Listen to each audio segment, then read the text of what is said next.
It started in what seemed like a well-thought-out plan focused on bringing in the most competent and experienced to handle an already crippling economy. Several candidates were jettisoned by the screening committee, including Mariam Shetty of Kano State, Stella Okotete of the Nexim Bank, as well as the highly cerebral Nasir El-rufai. But could it be that there was a diversion from the master plan? Or was this some preconceived and carefully crafted team put in place to advance the loot of the commonwealth of the Nigerian people? But before we see those who in the cabinet have been accused of corruption, the cabinet nomination of President Bola Ahmed Tinubu in 2023 began in what perhaps may be described as a quest for the best. But suddenly, there was the Better Edu political scandal. During the investigation, the name of Tunji Ojo, Tinubu's Minister of Interior, was also mentioned, and since then, many Nigerians have expressed doubt as to the integrity of Tinubu's ministers, and there has been several calls for President Tinubu to reshuffle his cabinet, especially with the most recent political scandal involving allegations of Bello Matawalle in the sponsorship of banditry. Below are key areas of concern along the ministers held responsible.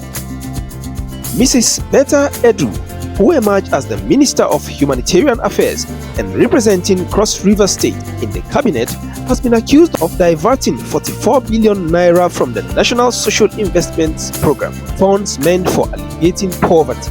The diversion of 585.2 million naira into a private account further escalated calls for a dismissal and prosecution. The incident has raised concerns about the integrity of social welfare programs in Nigeria under her watch, undermining efforts to alleviate poverty. Bello Matawalle's alleged role in banditry and corruption is another issue of concern. As the Minister of State for Defense, Bello is also facing allegations of misappropriating 70 billion naira during his time as governor of Zamfara State, as well as accusations of ties to bandit leaders operating in the states, making the Nigerian public to undermine trust in the security sector, particularly in a region already plagued by insecurity and violence for several years. In the case of Wale Edun, the Minister of Finance, the criticism has been over the poor implementation of economic policies, especially regarding the management of Nigeria's financial crisis, inflation, and the devaluation of the naira. Although Edun is seen as competent, but the rapid decline in the value of the naira, the rising cost of living, have led to questions about his performance, and the impact has resulted in widespread hardship for many Nigerians, with transportation costs and food prices skyrocketing, leading to protests and strikes. But will Tinubu's cabinet reshuffle lead to a change in the state of the Nigerian economy? Let's hear what you think in the comment section below. Now, various experts have argued that Tinubu's cabinet reshuffle, if done thoughtfully and strategically, holds the potential to positively impact Nigeria's economy. However, much depends on the key ministers who may be affected, the rationale behind their replacement or retention, and the biases present in the previous selection process. If these considerations are addressed, the reshuffle could help steer Nigeria towards economic recovery. But who are the ministers likely to be kicked out? Or, to be fair, what ministries are the most likely to be affected? Apart from the already known case of Better Edu under the Ministry of Humanitarian Affairs, which appears to be long overdue in the eyes of most Nigerians, the performance of key economic portfolios likely to be scrutinized might include the Ministry of Finance, Budget and National Planning, the Ministry of Petroleum Resources, and the Ministry of Industry and Investment.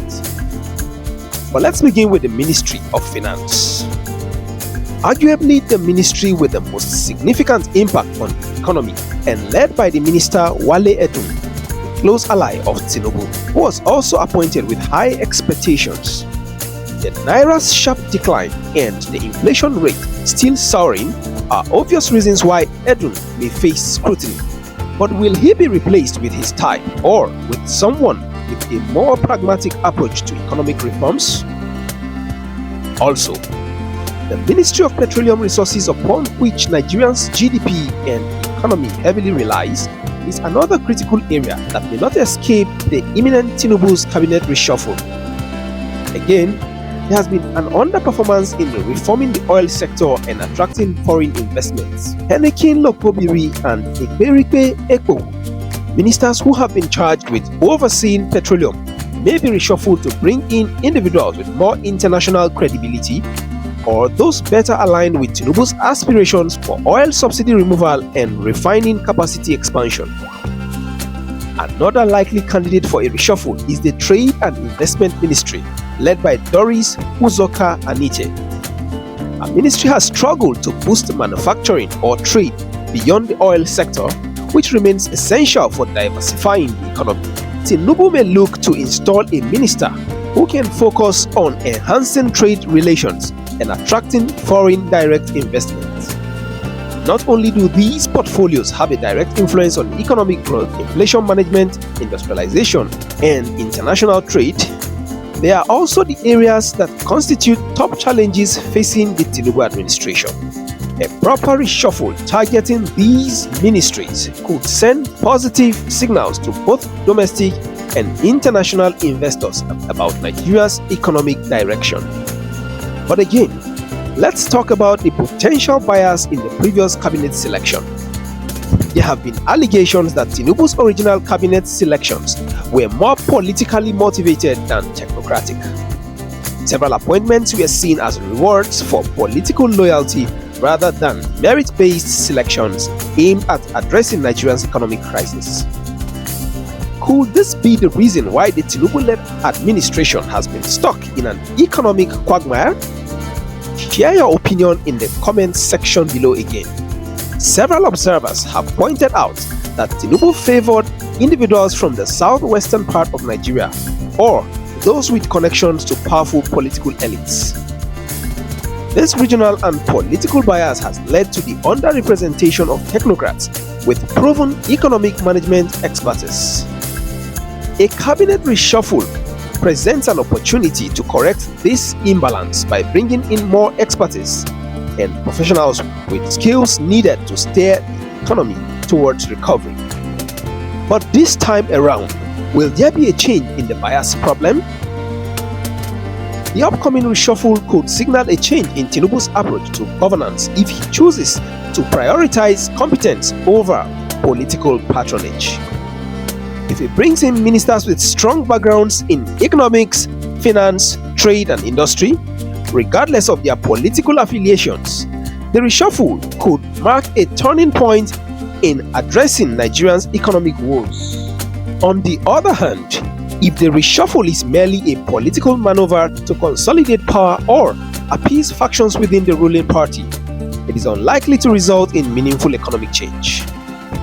If Tinubu decides to involve more technocrats in the government, especially from diverse ethnic and regional backgrounds, it could reduce the perception of bias and improve governance.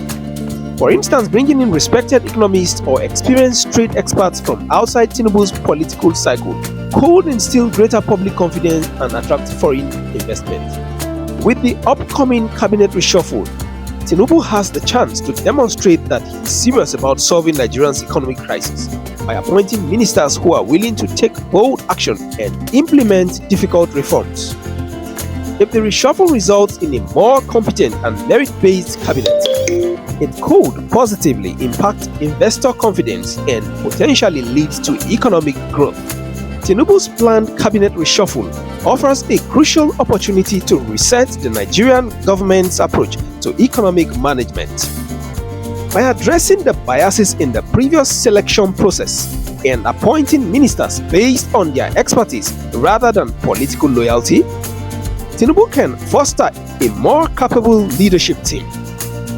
If the reshuffle brings in technocrats with the necessary skills, particularly in finance, oil, and trade, it could mark the beginning of an economic turnaround. However, if political patronage continues to dominate appointments, the reshuffle may not lead to significant changes in Nigeria's economic fortunes. The nation's hopes for economic recovery hinge on how Tinubu handles this reshuffle. Thanks for watching. Please don't forget to click on the subscribe button for more videos on politics and power play.